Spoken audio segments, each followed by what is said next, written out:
욕심이 제 무덤을 판다 하였으니 어느 구울 이 주명 서방땡에서 벌어진 일이 바로 그러하였습니다. 시어머니 최 씨는 며느리 복순을 도둑으로 몰아온 동네 사람들 앞에서 내쫓고 대신 비단 옷을 입은 낯선 여인을 집안에 들였습니다. 모두가 복순이 끝내 쫓겨난 줄 알았던 그날 밤, 이 집안에서 누구도 예상하지 못한 일이 벌어지기 시작했습니다. 그리고 대문 밖 어둠 속에서 복순은 조용히 그 순간을 기다리고 있었습니다. 모든 일의 시작은 이 주명 서방댕 안에 오래전부터 꺼지지 않고 남아있던 작은 불씨였습니다.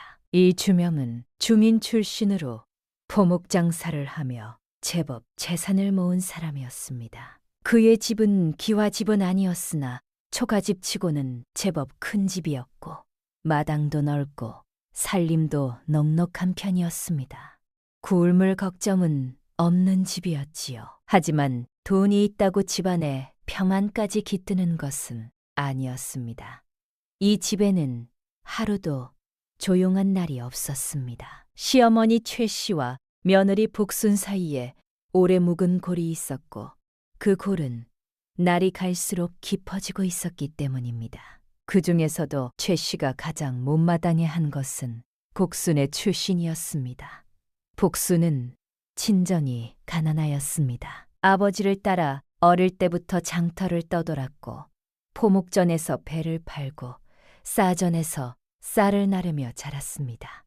그 덕에 사람을 보는 눈이 남달랐습니다. 손만 보아도 무슨 일을 하는 사람인지 알았고 말투만 들어도 어디서 자랐는지 짐작하였으며 눈빛만 보아도 속에 무엇을 품고 있는지 느꼈습니다. 그러나 시집을 오면서 가져온 것은 그 몸뚱이뿐이었고 최 씨는 그것을 늘 문제 삼았습니다. 마을 사람들은 복순을 두고 수군거렸습니다. 이 주명 서방댁 며느리 저리 크고시라니 반달곰 며느리라고 불러야겠다고 말입니다. 말이 복순의 귀에 들어갔으나 복순은 표정 하나 바꾸지 않았습니다. 그날도 아침부터 시작되었습니다. 최 씨가 안방에서 나오자마자 밥상을 내려다보더니 얼굴을 일그러뜨렸고 그 목소리는 쇠를 긁는 듯 날카로웠으며 며느리를 향해 소리쳤습니다. 이것 봐라, 며느리야. 아침 미엄이 이게 뭐냐. 물만 잔뜩 부어 국물만 자작하지 않느냐. 복순은 악권이 앞에 쪼그리고 앉아 불을 지피고 있었습니다. 덩치가 컸고 어깨가 넓었으며 팔뚝이 굵어 쪼그리고 앉은 모습이 마치 반달곰 같았습니다. 복순은 불을 지피던 손을 멈추고 고개를 돌려 시어머니를 보았는데 눈빛은 잔잔하였으며 천천히 입을 열었습니다. 어머님, 미엄이 묽다는 것은 소화가 잘 된다는 뜻이옵니다. 어머님, 연세를 생각하여 일부러 그리 끓였사옵니다. 최 씨의 눈이 번쩍 뜨였습니다. 며느리가 자신을 늙었다고 돌려 말한 것이 아닌가 싶었던 것입니다. 최 씨가 목소리를 더욱 높여 자기가 늙어 이가 없다는 소리냐고, 자기 이는 아직 성한데 무슨 소리냐고 따졌습니다. 복순이 고개를 끄덕이며 태연하게 대답하였습니다. 아, 그러시군요. 이가 성하신 줄 몰랐사옵니다. 그렇다면 다음부터는 밥을 되직하게 짓겠사옵니다. 어머님께서 이가 그리 튼튼하시니 노경도 필요 없으시겠습니다. 그 돈 아껴서 배라도 더 사야겠습니다. 최 씨는 말문이 막혔습니다. 며느리가 효심 어린 얼굴로 말하고 있으니 뭐라 할 수도 없었고 그렇다고 이대로 물러설 수도 없어 다른 트집을 찾기 시작하였습니다. 최 씨가 부엌을 둘러보다가 찬장 위를 가리키며 소리쳤는데 먼지가 수북하다고, 며느리가 살림을 이 모양으로 하니 우리 집안이 망하는 것 아니냐고 따졌습니다. 복순이 찬장을 보았습니다.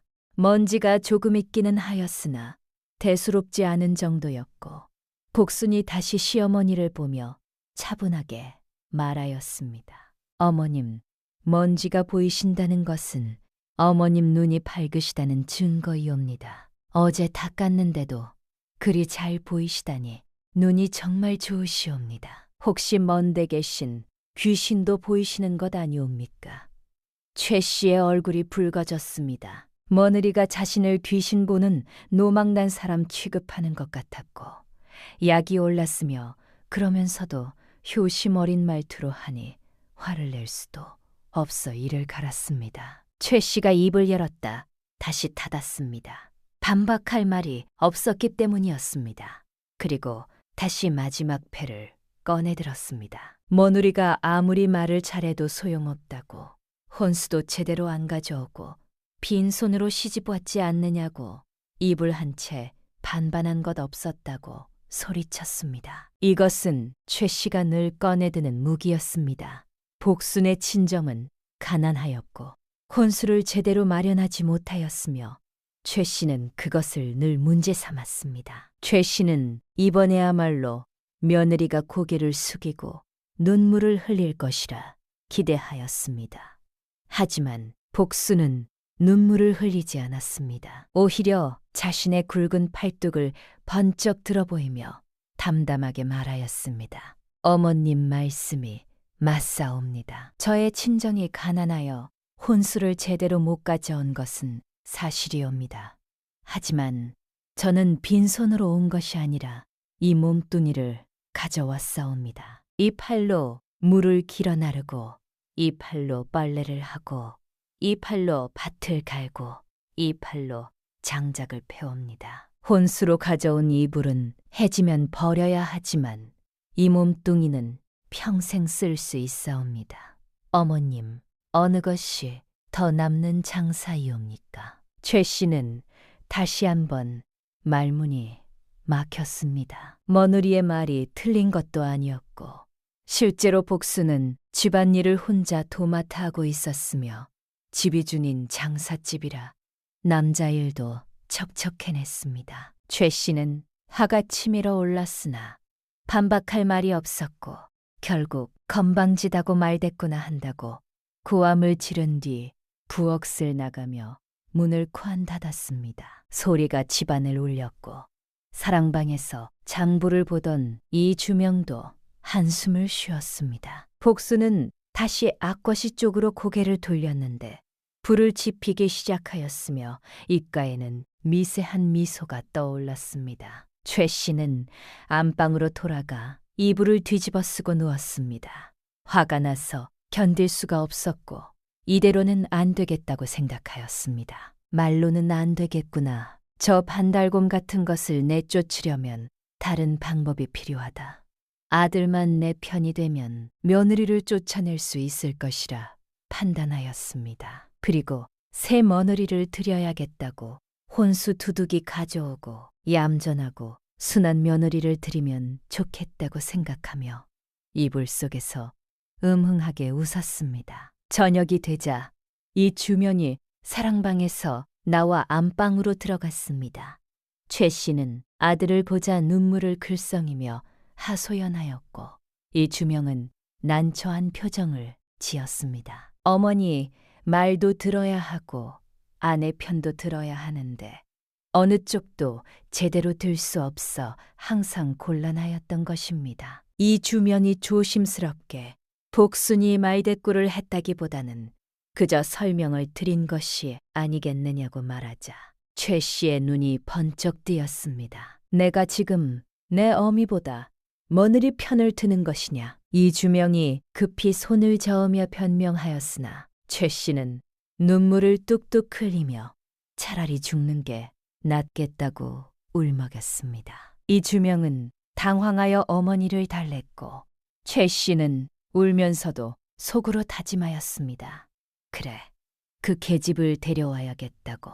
다음 날 이른 아침 최 씨는 일찍 일어나 옷을 차려 입었습니다. 복순이 어디 가시느냐고 물었으나 최 씨는 대답하지 않고 집을 나섰는데 한양 시내로 향하여 어느 기생집 앞에 멈춰 섰고 안으로 들어갔습니다. 최 씨가 찾아온 것은 예전에 알던 기생엄이었습니다.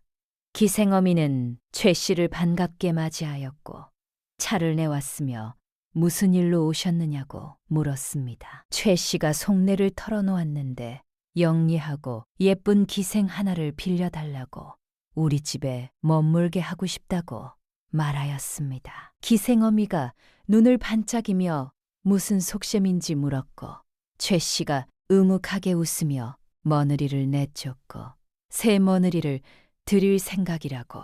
그러려면 먼저 아들의 마음을 돌려놓아야 하지 않겠느냐고 대답하였습니다. 기생어미가 고개를 끄덕이며 이해하였고 최 씨가 겉으로는 먼 친척 조카라고 할 테니 제일 예쁘고 영리한 애를 보내달라고 돈은 두둑이 주겠다고 말하였습니다. 기생어미는 잠시 생각하다가 오글란이라는 기생을 추천하였는데 절세미인의 머리도 비상하며 남자를 꼬드기는 데는 도 같은 여자라고 소개하였습니다. 그런데 말입니다.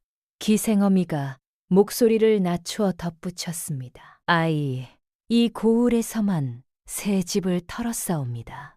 언제나 탐욕스러운 시어머니가 있고 줏대 없는 아들이 있는 집만 골라 들어가지요. 반드시 뭔가를 꿍꿍이 품고 있을 테니 각별히 조심하셔야 하옵니다. 최 씨는 그 말을 듣는 척하였으나 귀에 들어오지 않았습니다. 기생어미의 경고가 공기 속으로 흩어지는 동안 최 씨의 머릿속에는 이미 다른 그림이 그려지고 있었습니다. 비단 옷을 입고 고개를 숙이며 들어오는 새 머느리, 두둑한 혼수 보따리, 그리고 이 주명이 기뻐하는 얼굴, 욕심이 눈을 가리면 경고도 보이지 않는 법이었습니다. 최 씨가 추가로 말하였습니다. 친척 조카 행세를 할 때 혼수를 넉넉히 가져온 것처럼 소문을 내줘야겠소. 우리 아들이 혼수 이야기에 솔깃하게끔 말이오. 기생어미는 고개를 끄덕였고 거래가 성사되었으며 며칠 후 옥란을 데려오기로 약속하고 기생집을 나섰습니다. 최 씨가 집으로 돌아오니 복수는 마당에서 빨래를 하고 있었는데 최 씨를 보고 인사를 하였으나 최 씨는 코웃음을 치며 지나갔습니다. 복수는 그 모습을 보며 고개를 갸우뚱하였습니다. 무언가 냄새가 났습니다. 장터에서 수없이 맡아본 그 냄새, 거래가 끝난 사람의 걸음걸이였습니다. 복수는 빨래판에 손을 올린 채 잠시 그 뒷모습을 바라보았습니다. 사흘 뒤 최 씨가 기다리던 날이 왔습니다. 오후 무렵 대문 밖에서 가마 소리가 들렸고 최 씨는 급히 마루로 나가 반갑게 맞이하였으며 가마에서 한 여인이 내렸습니다. 옥란이었습니다. 20서너쯤 되어 보이는 여인이었는데 얼굴은 보름달처럼 희고 눈은 살구씨처럼 매혹적이었으며 입술은 산수유 열매처럼 붉고 몸매는 버드나무처럼 가늘었습니다. 비단 치마 저고리를 입고 있었는데 색깔이 화려하였고 손에는 금가락지가 반짝였으며 멀리에는 비녀가 꽂혀 있었습니다. 가마 뒤로는 짐꾼 하나가 제법 큰 보따리를 지고 들어왔습니다. 최 씨가 눈을 빛냈습니다. 옥란이 최 씨에게 다가와 공손히 절을 하며 말하였습니다. 고모님, 옥란이옵니다. 먼 길 와서 뵙게 되어 황송하옵니다. 그리고 고개를 들어 덧붙였습니다. 작은 것이지만 고모님 댁에 보탬이 될까 하여 이것저것 챙겨왔사옵니다. 최 씨는 보따리를 보며 흐뭇하게 웃었습니다. 이 서방에게 나중에 저 보따리 이야기를 슬쩍 흘려야겠다고 생각하였으니 욕심이 눈을 가리면 이렇게 무서운 것입니다. 그런데 말이지요. 복수는 부엌에서 저녁 준비를 하고 있다가 손님이 왔다는 소리를 듣고 마당으로 나왔습니다. 옥란을 보는 순간이었습니다. 여인의 눈이 마주쳤습니다. 복수는 한눈에 알아챘습니다. 장터에서 수백 명의 사람을 보아온 눈이었습니다. 옷차림이며 말투며 몸을 움직이는 방식이 달랐고 분냄새가 너무 진하였으며 무엇보다 손이 말해주었습니다. 가늘고 고운 손이었으나 검지와 중지 사이에 검은 골을 오래 탄 사람에게만 생기는 굳은 살 자국이 선명하였습니다. 기생 출신이 틀림없었습니다. 그런데 옥란도 복순을 보았습니다. 잠깐이었지만 옥란의 입가에 미세한 미소가 떠올랐습니다. 당황한 표정이 아니었습니다. 놀란 표정도 아니었습니다. 마치 상대를 재어보는 듯한 그런 미소였습니다. 그리고 옥란은 고개를 숙여 인사를 받으면서 아주 자연스럽게 시선을 한번 부엌 쪽으로 돌렸습니다. 복순이 어디서 자신을 지켜볼 것인지 확인하는 듯한 움직임이었습니다. 두 여인은 그렇게 처음 만났습니다. 말 한마디 없이 인사 하나로 서로가 서로를 완전히 읽었습니다. 복순의 눈이 가늘어졌습니다. 여인은 내가 자신을 의심하고 있다는 것을 알고 있다. 그리고 그것을 두려워하지 않는다. 오히려 시험하고 있다. 이 싸움은 생각보다 훨씬 크다. 최 씨가 복순을 보며 소리쳤는데 여기 와서 인사하라고. 이분은 자기 외가 쪽 먼 팔촌 조카뻘 되는 아이인데 한양에서 혼자 지내기 외로워 우리 집에 잠시 머물기로 하였다고 소개하였습니다. 그리고 낮은 목소리로 덧붙였습니다. 쓸데없는 것은 묻지 마라. 복수는 묵묵히 인사를 하였습니다. 그리고 부엌으로 돌아가며 속으로 생각하였습니다. 시어머님이 사람을 들이면서 묻지 말라 하셨다. 무엇을 숨기려는 것인가? 저녁 식사 시간이 되었습니다. 최 씨가 옥란을 상석에 앉히고 자신은 그 옆에 앉았으며 복순과 이주명은 아랫자리에 앉으라고 하였습니다. 이주명이 어머니, 이건 가래에 어긋나는 것이 아니겠습니까? 하고 조심스럽게 말하였으나 최 씨가 눈을 흘기며 손을 저으니 이주명은 결국 입을 다물었습니다. 이주명이 옥란을 보고 깜짝 놀랐습니다. 아름다운 여인이 상석에 앉아 있었고 이주명은 얼떨떨한 표정으로 누구냐고 물었으며 최 씨가 득의양양하게 외가 쪽 먼 친척 조카라고 혼수도 넉넉히 가져왔다고 소개하였습니다. 이주명이 어색하게 인사를 하였고 옥란은 수줍게 고개를 숙이며 인사를 받았는데 그 모습이 청순하고 여려 보여 이주명은 당황하였습니다. 복수는 그 모습을 보며 눈썹 하나 까딕하지 않았으나 속으로는 모든 것을 파악하고 있었습니다. 식사가 시작되었습니다. 옥란이 젓가락을 들어 밥을 먹는 모습은 우아하였고 반찬을 집는 손놀림은 고왔으며 최 씨는 옥란에게만 신경을 쓰며 이것도 먹어보라 저것도 먹어보라 권하였습니다.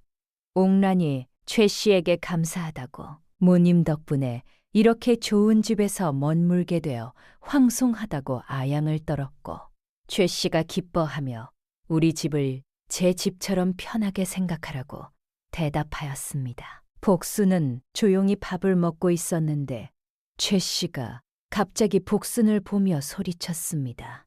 옥란을 보고 배워라. 저렇게 우아하게 먹는 게 여자지. 너는 장수패냐? 곤처럼 우걱우걱 먹기만 하지 않느냐. 복순이 젓가락을 내려놓고 시어머니를 보았습니다. 어머님, 저는 일을 많이 하니 밥을 많이 먹어야 하옵니다. 우아하게 조금씩 먹으면 배가 차지 않사옵니다. 옥란 아씨는 일을 안 하시니 적게 드셔도 되시겠지요. 최 씨가 코웃음을 쳤습니다. 그러니까 내가 산적이라는 것 아니냐. 옥란이 미소를 지으며 겸손하게 말하였는데 자신은 별것 아니라고 형님께서 훨씬 훌륭하시다고 아양을 떨었습니다. 그러면서 고개를 숙이는 척 입꼬리를 아주 조금 올렸습니다. 복수는 그것을 놓치지 않았습니다. 그리고 한 가지를 더 보았습니다. 옥란의 젓가락질이었습니다. 음식을 집는 방식, 그릇을 잡는 각도, 아주 작은 습관들이 있었습니다. 오랫동안 연습하였으나 완전히 지워지지 않은 흔적들이었습니다. 기방에서 몸에 밴 것들이었습니다. 복수는 장터에서 수백 명의 사람을 보았습니다. 사람은 말보다 손이 먼저 말한다는 것을 알고 있었습니다. 이래가 지났습니다. 옥라는 최 씨에게 온갖 아양을 떨었고 아침마다 최 씨에게 문안 인사를 드렸으며 최 씨의 어깨를 주물러주고 발을 주물러주며 극진히 모셨습니다. 최 씨는 옥란을 보며 감탄하였는데 저런 며느리를 얻었으면 얼마나 좋았을까 하고 탄식하였습니다. 반면 복순에게는 더욱 가혹해졌습니다. 아침밥이 늦었다고 구박하고 빨래가 깨끗하지 않다고 뺨을 때렸으며 장작을 충분히 패지 않았다고 저녁을 굶기기도 하였습니다. 하지만 복수는 참았습니다. 표정 하나 변하지 않고 묵묵히 일을 하였으며 옥란을 관찰하기 시작하였습니다. 한편 옥란은 이 주명을 유혹하기 시작하였습니다. 사랑방 앞을 지나가며 일부러 부채를 떨어뜨렸고 이 주명이 주어주면 수줍게 웃으며 감사하다고 말하였으며 저녁에는 술을 따라주겠다며 사랑방에 들어와 이 주명 옆에 앉기도 하였습니다. 이 주명은 당황하였습니다. 아름다운 여인이 자꾸 다가오니 마음이 흔들렸고 안에 복순이 있으니 조심해야 한다고 생각하였으며 옥란을 피하려 하였으나 최 씨가 자꾸 두 사람을 마주치게 만들었습니다.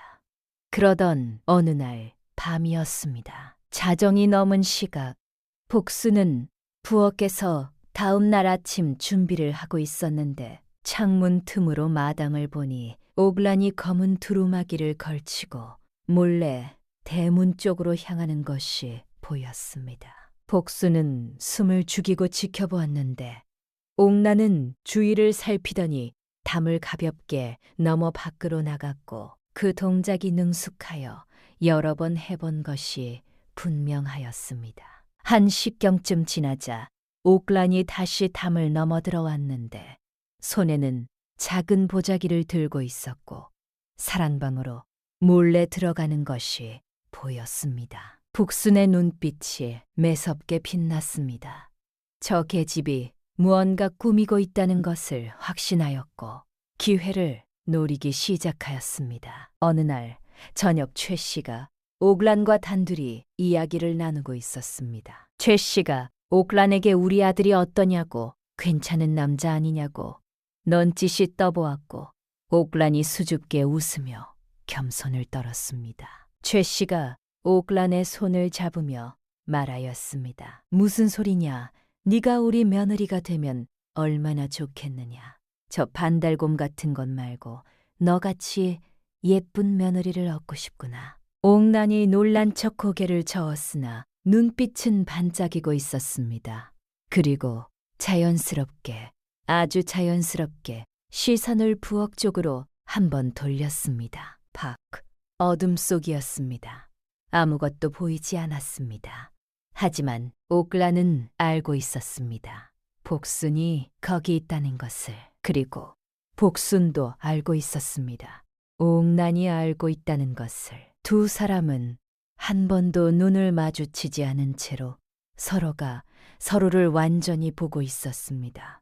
복순은 부엌 밖에서 그 대화를 듣고 있었습니다. 이제 무슨 일이 벌어질지 알겠다고 생각하였으며 대비를 시작하였습니다. 옥란이 이 주명 서방땡에 온 지 열흘이 지났습니다. 열흘 동안 옥란은 이 주명에게도 접근하였습니다. 밤마다 사랑방으로 찾아가 술을 따라 주었는데 이 주명이 거부하면 슬픈 표정을 지으며 자신 때문에 며느리가 나가게 될 것 같다고 자신이 너무 미안하다고 울먹였으며 이 주명은 어쩔 수 없이 술을 마셨습니다. 그런데 옥란이 따라주는 술은 이상하였습니다. 마시면 정신이 몽롱해졌고 다음 날 아침까지 멀리가 무거웠으며 이 주명은 낮에 멍하니 있기만 하였습니다. 옥란이 술에 탄 것은 약재상에게 몰래 구한 수면약이었는데 사람의 정신을 흐리게 하는 약집이었습니다. 날이 갈수록 이 주명의 얼굴은 핫쑥해졌고 눈빛은 흐려졌으며 제대로 된 말도 하지 못하게 되었습니다. 그런데 말입니다. 어느 날 아침 최 씨가 안방에서 비명을 질렀습니다. 소리가 집안을 뒤흔들었고 복순과 이주명이 급히 달려갔으며 옥란도 사랑방에서 나와 안방으로 향하였습니다. 최 씨는 장롱 앞에 주저앉아 있었습니다. 얼굴은 새하얗게 질려 있었고 손은 부들부들 떨리고 있었으며 입에서는 신음 같은 소리가 새어나오고 있었습니다. 최 씨가 떨리는 손으로 장롱을 가리키며 소리쳤습니다. 도둑이야. 내 폐물이 없어졌다. 내 금비녀와 금가락지가 사라졌어. 이 주명이 놀라 장롱을 확인하였습니다. 최 씨의 폐물함이 열려 있었고 그 안에 있던 금비녀와 금가락지가 사라져 있었으며 은비녀 하나만 덩그러니 남아 있었습니다. 이 주명이 당황하며 어머니를 달랬으나 최 씨는 울부짖으며 도둑을 잡아야 한다고 소리쳤습니다. 그때였습니다. 최 씨가 갑자기 복순을 보며 눈을 부라렸습니다. 그 눈빛은 독사처럼 차갑고 날카로웠으며 최 씨가 복순을 가리키며 소리쳤습니다. 네가 훔쳤구나. 네가 내 폐물을 훔쳐간 것이 틀림없다. 그리고 최 씨는 안으로만 있지 않았습니다. 마당으로 나갔습니다. 대문 밖으로까지 나갔습니다. 목청을 높여 소리쳤습니다. 여봐라, 우리 며느리가 도둑질을 하였다. 내 금비녀와 금가락지를 훔쳐간 것이 틀림없다. 이웃집에서 사람들이 고개를 내밀었습니다. 윤안악도 나왔고 맞은편 집노인도 나왔으며 골목 안쪽 안악들도 나왔습니다. 최 씨는 그 앞에서 더욱 목소리를 높였습니다. 저 도둑년을 보시오. 혼수도 없이 빈손으로 와서 이제는 도둑질까지. 복수는 마당에 서 있었습니다. 뺨이 빨갛게 달아올랐습니다. 동네 사람들이 지켜보고 있었습니다. 이 주명은 대문 안에 서서 고개를 숙이고 있었습니다. 아내와 눈을 마주치지 못하였으며 침묵으로 일관하였습니다. 복수는 그것을 보았습니다. 그때 옥란이 나섰습니다. 고모님, 먼저 방을 뒤져보는 게 어떻겠습니까? 부드럽고 침착한 목소리였습니다. 최 씨가 고개를 끄덕이며 안으로 들어갔고 복순의 방문을 열었으며 이불을 걷어내고 옷장을 뒤지기 시작하였습니다. 동네 사람들 몇이 대문 안으로 들어서며 지켜보았습니다.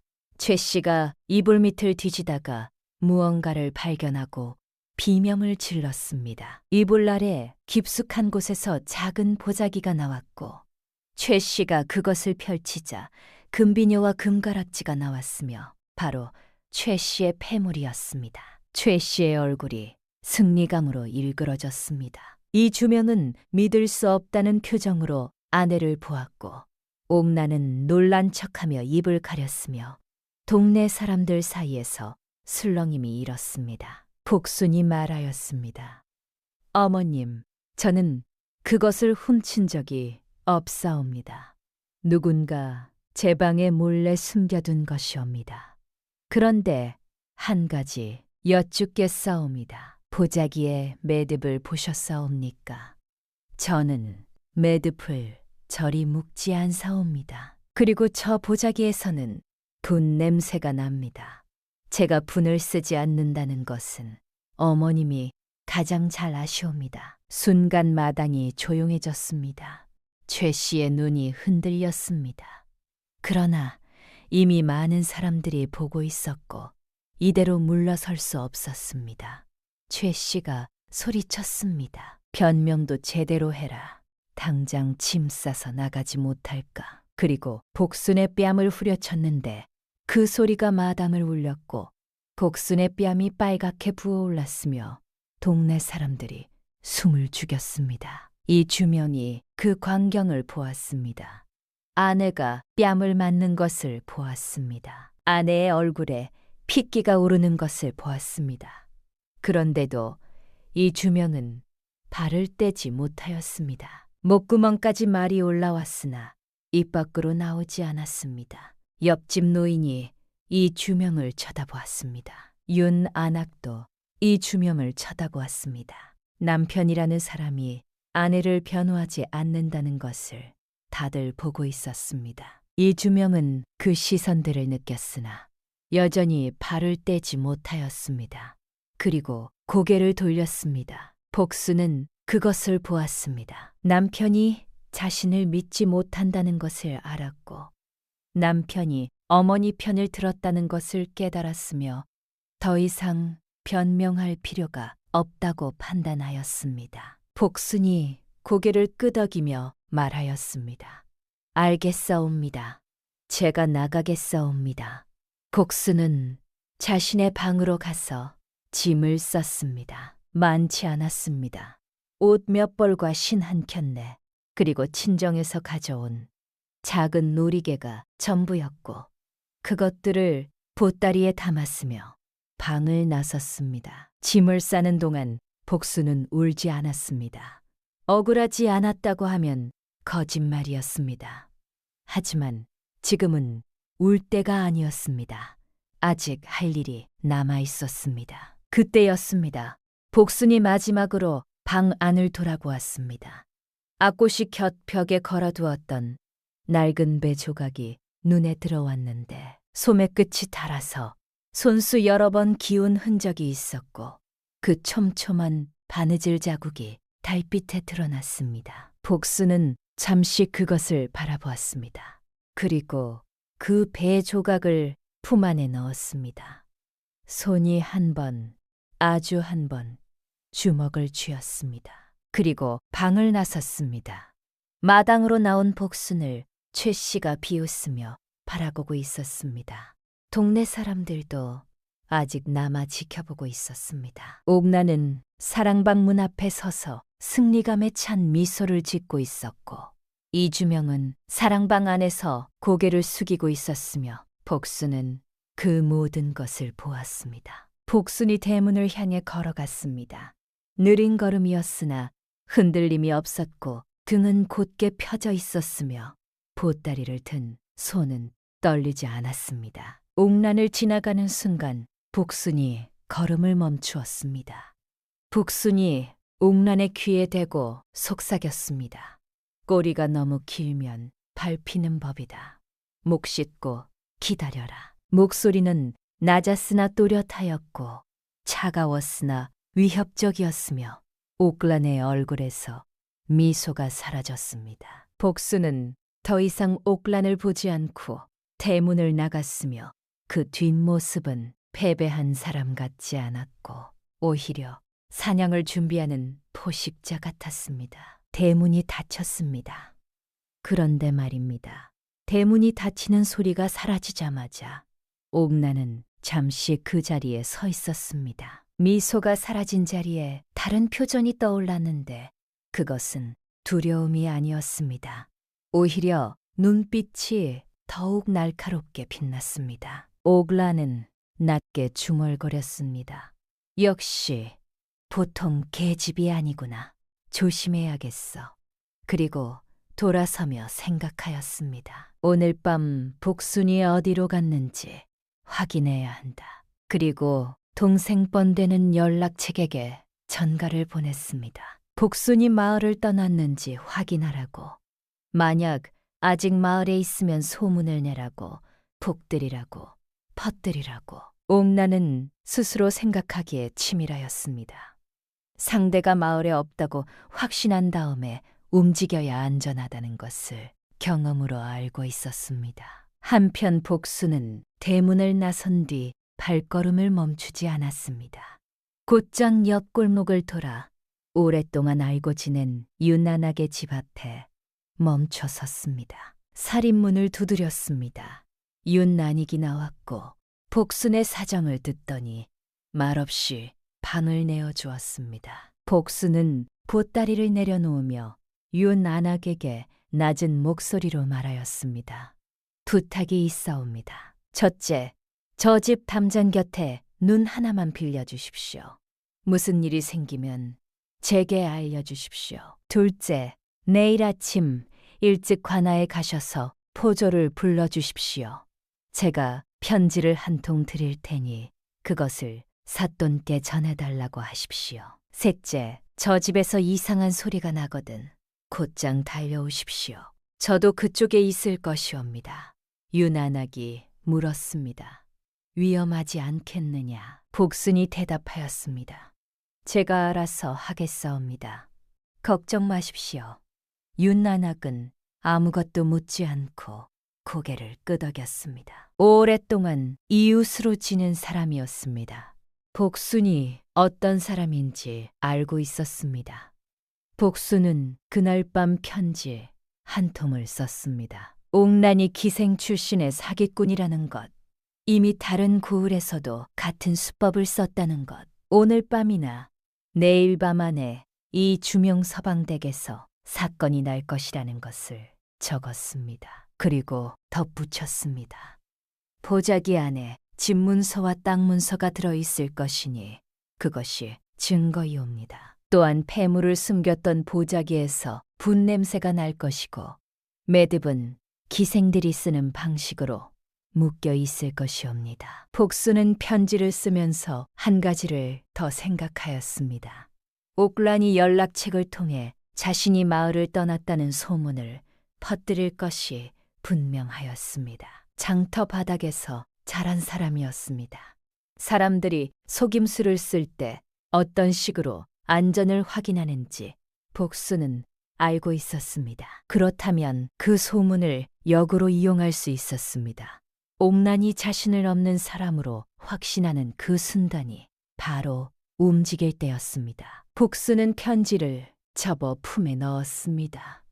그리고 방에 누웠습니다. 눈을 감았으나 잠들지 않았습니다. 귀를 기울이고 있었으며 모든 것을 준비하고 있었습니다. 이 주명 서방댁에는 거짓된 평화가 찾아와 있었고 최 씨는 자신의 승리를 확신하며 잠들어 있었으며 옥란은 사랑방에서 달빛을 받으며 마지막 계획을 다듬고 있었습니다. 그리고 이틀 뒤 옥란의 연락책에게서 답이 왔습니다. 복순이 마을을 떠났다는 소문이 퍼지고 있다고 하였습니다. 옥란은 이제 안전하다고 생각하였습니다. 실수였습니다. 열흘이 지난 어느 날 밤이었습니다. 옥란은 마지막 계획을 시행하기로 하였습니다. 저녁 식사 후 최 씨와 이 주명에게 술을 권하였는데 평소보다 더 많은 양의 약즙을 탔고 둘 다 한 잔씩 마시자 곧 고개가 떨궈지기 시작하였으며 얼마 지나지 않아 깊은 잠에 빠져들었습니다. 옥란은 최 씨를 안방으로 끌고 갔습니다. 이불을 덮어주고 나서 장롱을 열었는데 손놀림이 능숙하였고 오래 준비해온 것처럼 망설임이 없었으며 집문서와 땅문서를 꺼냈습니다. 그리고 장롱 깊숙한 곳에 감춰둔 은전까지 모두 찾아냈고 보자기에 하나하나 챙겨 담았습니다. 옥란은 이 주명의 사랑방으로도 갔습니다. 쓰러져 있는 이 주명을 보며 비웃었고 사랑방 안을 뒤져 귀한 물건들을 찾아냈으며 비단 두루마기와 옥으로 만든 도장, 은으로 만든 술잔까지 모두 챙겼습니다. 그런데 바로 그때였습니다. 안방에서 소리가 들렸습니다. 약기운의 비몽사몽이었으나 무언가 이상하다는 것을 느꼈고 몸을 일으키려 하였으나 팔다리에 힘이 들어가지 않아 바닥에 쓰러졌으며 눈만 겨우 뜬 채로 보았습니다. 탕롱이 열려 있었습니다. 텅 비어 있었습니다. 최 씨는 비명을 지르려 하였으나 목소리가 나오지 않았습니다. 간신히 목소리를 짜내어 불렀습니다. 누구냐? 옥란아, 네가 거기 있느냐? 옥란이 안방문을 열고 들어왔습니다. 최 씨를 내려다보며 차갑게 웃었고 최 씨 옆에 쪼그리고 앉아 낮은 목소리로 말하였습니다. 네, 저예요. 이제 작별 인사를 드리러 왔습니다. 최 씨의 입이 벌어졌습니다. 눈에서는 눈물이 주르륵 흘러내렸으며 손을 뻗어 옥란을 붙잡으려 하였으나 힘이 없었습니다. 옥란이 몸을 일으키며 차갑게 말하였습니다. 멍청한 늙은이, 제가 판 무덤에 제가 묻히는구나.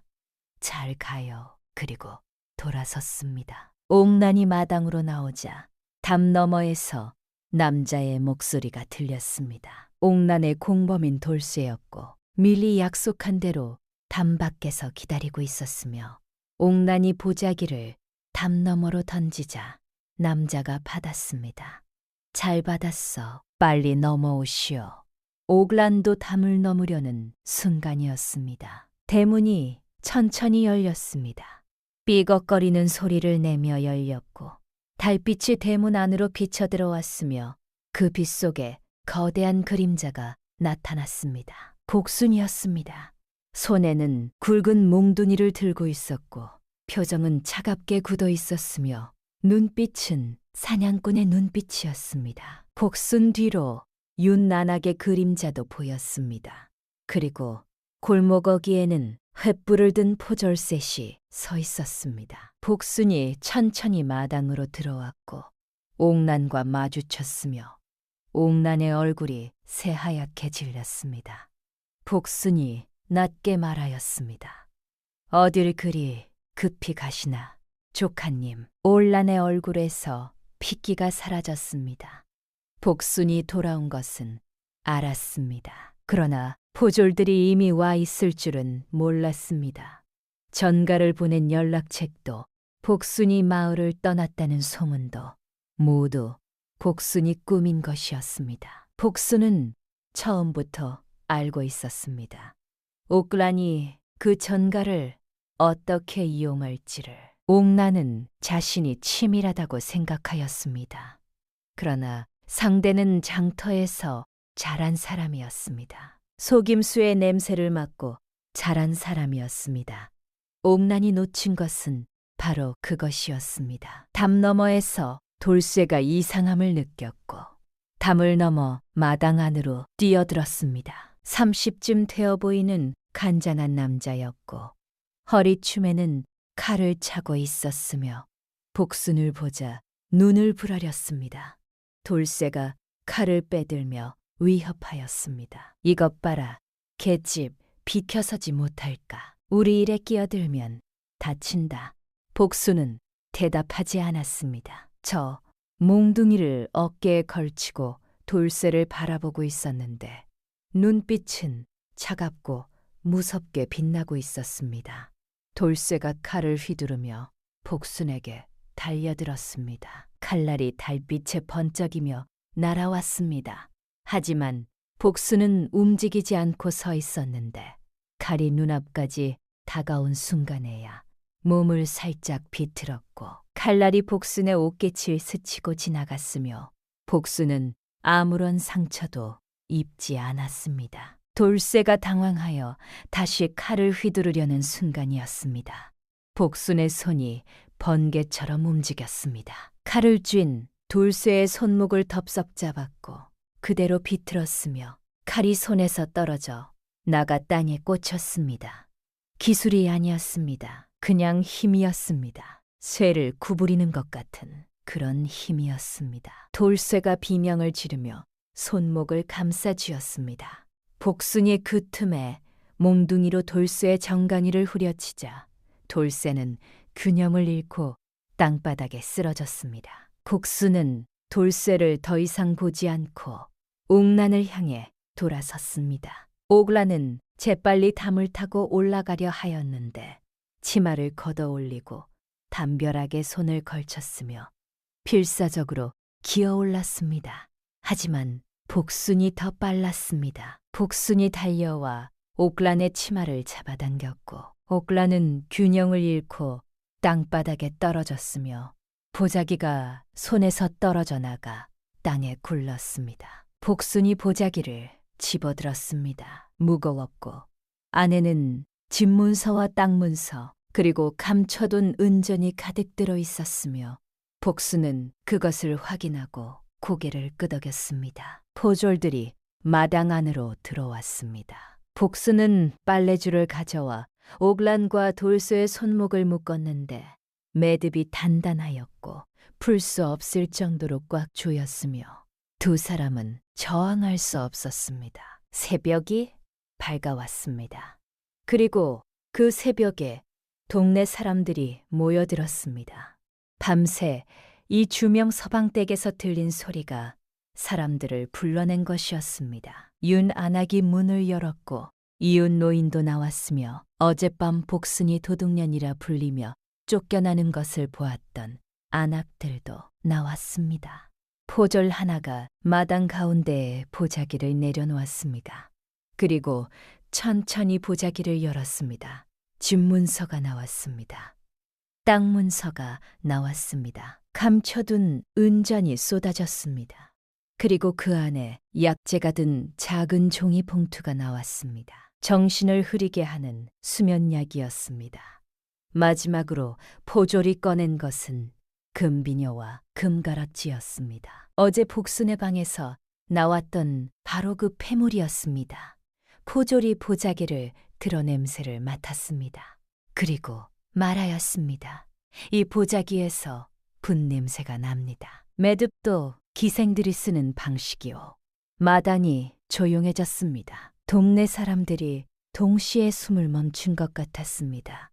어젯밤 복순을 향해 손가락질하던 사람들이 지금은 입을 다물고 있었습니다. 보자기 안에 담긴 것들이 말해주고 있었습니다. 집문서, 땅문서, 수면약, 그리고 곡순의 방에서 나왔던 폐물. 이것들이 한자리에 모이자 어젯밤의 일이 얼마나 교묘하게 꾸며진 것인지가 낱낱이 드러났습니다. 마을 사람 중 누군가가 낮은 목소리로 말하였습니다. 며느리가 억울하였구나. 그 한마디가 마당을 가득 채웠습니다. 최 씨가 이불을 뒤집어 쓴 채 안방문 앞에 서 있었습니다. 약기운이 채 가시지 않은 얼굴이었고 손은 문틀을 잡고 있었으며 눈은 보자기 안에서 쏟아진 것들을 바라보고 있었습니다. 이 주명도 사랑방에서 나와 그 자리에 서 있었습니다.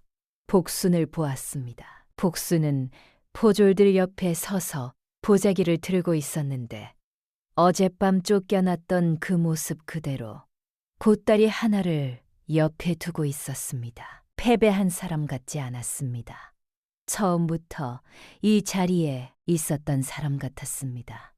동네 사람들이 수군거리기 시작하였습니다. 어젯밤 도둑년이라 불렸던 그 며느리가 지금 이 자리에 서 있었고 진짜 도둑은 끌려가고 있었으며 모든 것이 뒤집혔습니다. 어젯밤 대문 밖에서 최 씨를 따라 손가락질하였던 안악이 지금은 입을 다물고 있었고 복순을 반달곰 며느리라 불렀던 노인도 고개를 숙이고 있었습니다. 보자기 안에 담긴 것들이 말해주고 있었습니다.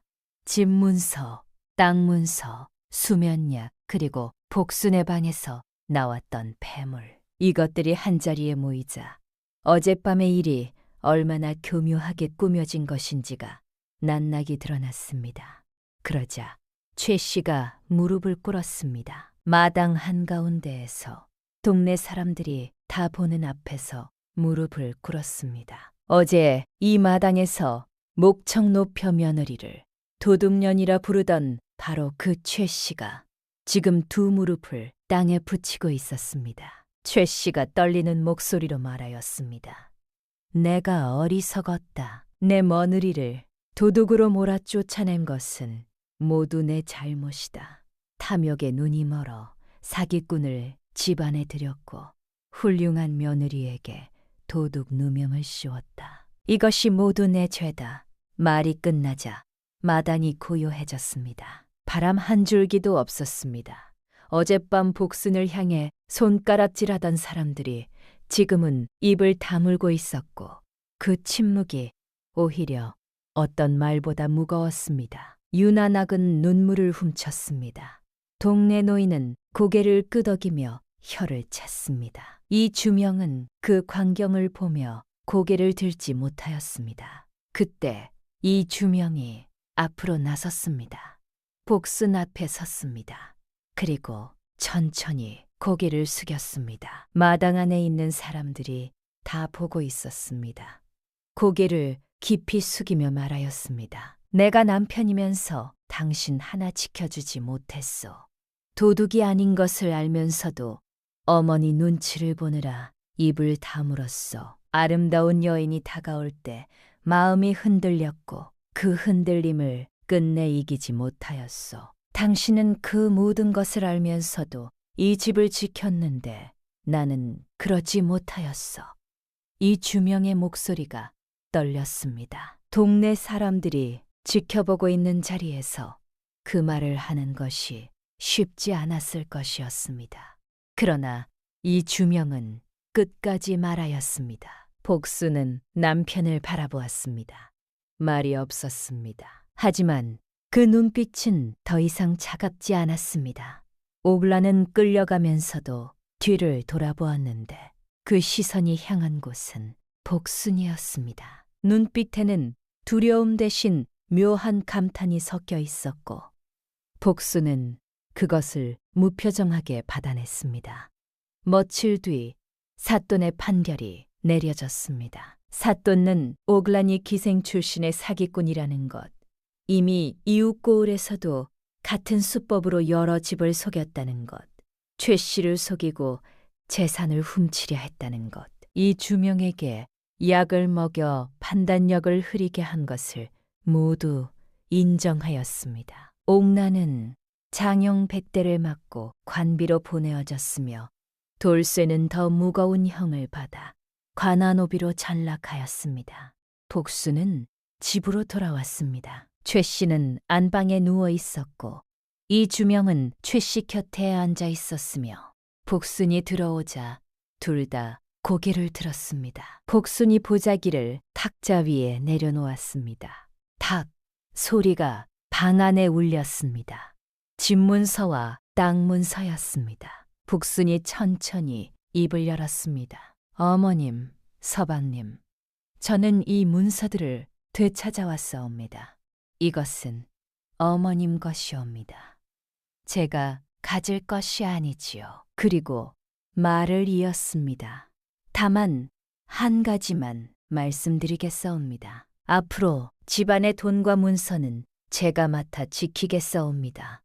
어머님을 미워해서가 아니라 다시는 이런 일이 생기지 않게 하려는 것이옵니다. 어머님께서는 유난학도 보셨고 포졸들도 들었사옵니다. 이 일은 숨긴다고 숨겨질 일이 아니옵니다. 하지만 제가 이 집을 지키는 한 다시는 이런 일이 생기지 않을 것이옵니다. 최 씨가 고개를 끄덕이며 울었습니다. 복순이 옳다고 말하였습니다.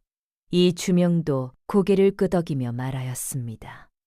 이제 이 집안은 당신이 지켜주어 내가 그러지 못하였으니 복순은 말없이 문서를 받아 들었습니다. 그리고 방을 나서며 마지막으로 말하였습니다.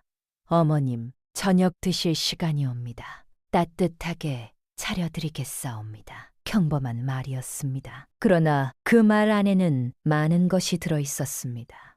최 씨는 이불을 덮고 누웠습니다. 눈물이 멈추지 않았습니다. 며느리가 옳았습니다. 돈도 문서도 사기꾼에게 넘어갈 뻔하였고 그것을 막은 것은 자신이 쫓아낸 바로 그 며느리였습니다. 자신은 혼수가 없다고 구박하였으나 정작 혼수보다 값진 것은 복순이 가져온 그 눈이었고 그 팔이었으며 그 마음이었습니다. 최 씨는 그 밤 오래도록 잠들지 못하였습니다. 그로부터 며칠이 지났습니다. 어느 날 저녁 최 씨가 혼자 부엌에 서 있었습니다. 복순이 없는 사이에 들어온 것이었습니다. 그냥 서 있었습니다. 복순이 매일 새벽에 일어나 굴을 지피고 물을 긁고 밥을 짓고 반찬을 만들고 장작을 팼던 그 부엌이었습니다. 최 씨는 한참을 서 있다가 악꽃이 앞에 쪼그리고 앉았습니다. 부싯돌을 집어들었습니다. 한 번 쳤는데 불이 붙지 않았습니다. 2번 쳤는데도 붙지 않았습니다. 10번쯤 쳤을 때 겨우 불씨가 일었습니다. 최 씨는 그 불씨가 꺼지지 않도록 입으로 불었습니다. 그러면서 생각하였습니다. 복수는 이것을 매일 하였구나. 때 최 씨의 손이 멈추었습니다. 손에 무언가가 닿은 것이었습니다. 악것이 옆 선반에 올려져 있던 작은 배 조각이었습니다. 손바닥만 한 크기였고 그 위에 바느질이 되어 있었습니다. 자세히 보니 작은 글자였습니다. 솜씨 없는 바느질로 꾹꾹 눌러 새긴 글자였는데 어머님 추우실까 봐라고 쓰여 있었습니다. 언제 만들어 둔 것인지 알 수 없었습니다. 아마 쫓겨나던 날 밤 이전 아무도 모르게 챙겨두었던 것이 틀림없었습니다. 닭받으면서도 내쫓길 것을 알면서도 최 씨는 그것을 손에 쥐고 한참을 들여다보았습니다. 눈물이 멈추지 않았고 후회가 온몸을 뒤덮었으며 그 밤 최 씨는 뜬 눈으로 세웠습니다. 곡순이 부엌에 들어와 최 씨를 보고 멈추었습니다. 최 씨가 악고니 앞에 쪼그리고 앉아 그 배 조각을 손에 쥔 채 울고 있었습니다. 덩치가 크지 않았고 등이 굽어 있었으며 손은 주름지고 거칠었습니다. 복수는 그 등을 바라보았습니다. 예전에는 그 등이 무섭기만 하였는데 지금은 그냥 늙은 사람의 등이었습니다. 복수는 아무 말 없이 최 씨 옆에 앉았습니다. 그리고 최 씨의 손에서 부싯돌을 받아 불을 더 살렸습니다.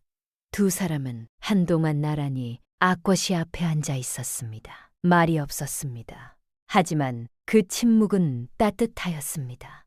최 씨가 낮은 목소리로 말하였습니다. 복수나 복순이 대답하였습니다. 말씀하시옵소서. 어머님, 최 씨가 말하였습니다. 내가 잘못했다. 진심으로 눈물이 다시 흘러내렸습니다. 복순이 악고니를 바라보며 말하였습니다. 저도 알고 있사옵니다. 어머님, 그것으로 충분하였습니다. 그날 이후 이 주명도 복순에게 다가왔습니다. 어느 날 밤 이 주명이 부엌 쪽으로 걸어왔습니다. 복순이 내일 아침 준비를 하고 있었는데 이 주명이 들어오는 것을 보고 의아한 표정을 지었습니다. 이 주명이 낮은 목소리로 물었습니다. 처음부터 알고 있었어. 옥란이 사기꾼이라는 것을. 복순이 잠시 멈추었습니다.